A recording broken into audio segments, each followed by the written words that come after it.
sa punto ng usapin ng Sisterhood Agreement ng Dagupan City at ng San Juan City.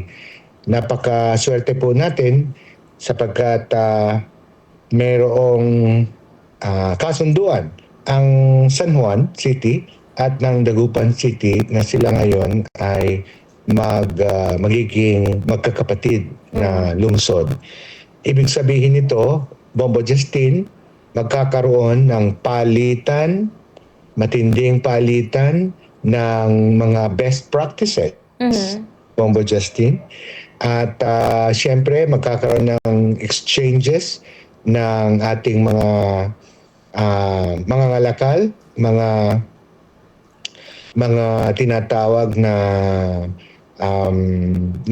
kapitalista. Baka sakali po na interesado ang mga negosyante ng San Juan na mag-open din dito. At ganoon din, ang mga ngalakal dito sa Dagupan, baka gusto nata din nilang mag-invest doon sa lugarin ng San Juan. Maliban dito, Bombo Justin, ay yung patungkol sa usapin ng turismo, usapin po ng edukasyon, usapin ng health o kalusugan ay magkakaroon din po ng palitan. Patungkol naman sa mga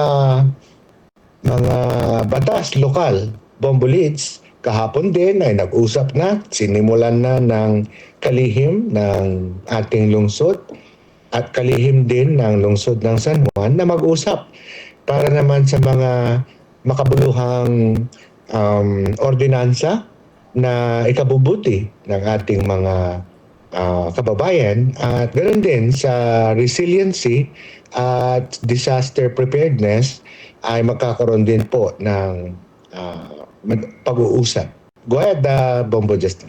Yes po. Attorney, ano ba, may mga nakita ba kayo ng mga magagandang mga practice po ng San Juan na nakikita niyong remarkable na maaring madala o magayahin natin dito po sa lungsod po ng Dagupan? Bombo Leads, sa ngayon, ako po ay hindi pa nakakapasyal din sa San Juan.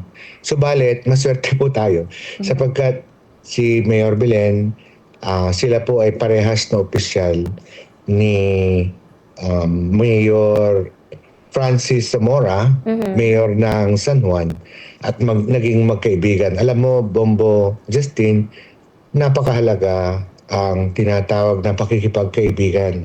Sapagkat sa pamamagitan ng pakikipagkaibigan, ang sabi nga nila, matututo ka sa mga magandang gawain ng iyong kaibigan para naman umunlad ang ating mga bahay-bahay o lugar. So, kahapon, ang naririnig ko, Bombo Justin, ay pangunahin sa kalusugan. At napakaganda ang kanilang mga fasilidades at pinaka-the best ay pupunta rin ang ating mga health officials. Siyempre, malayong-malayo in terms of income ang San Juan sa Dagupan City. Bagamat ayun, sapagkat kung mas malaki ang iyong income, dili kaya yung budget ay mas malaki ang iyong kakayahan. Subalit, insofar as Dagupan City is concerned, the fact remains na nung naupo etong ating alkalde, Mayor Belen, naging bilyon na ang ating kakayahan para ibalik sa ating mga kababayan ang mga buwis ng ating mga ngalakal dito sa Dagupan City para sa kabubuti ng ating lungsod. Kaya, but just the same, insofar as I'm concerned, Bombo Justin, marami talaga tayong pangangailangan pa dito sa Dagupan at kailangan natin ng pera para mabilis ang development sana.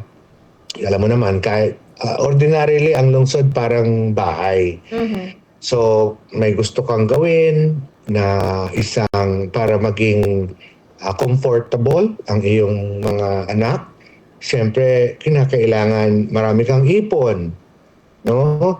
Lumaki ang iyong pagkakakitaan para naman maganda ang iyong bahay, maganda ang mga pangunahing facilities ng iyong bahay para sa kabubuti ng tahanan. Ganon din on a macro level sa ating city, ganon din, napaka-importante talaga ang income. Kaya, ayun, first and foremost, syempre,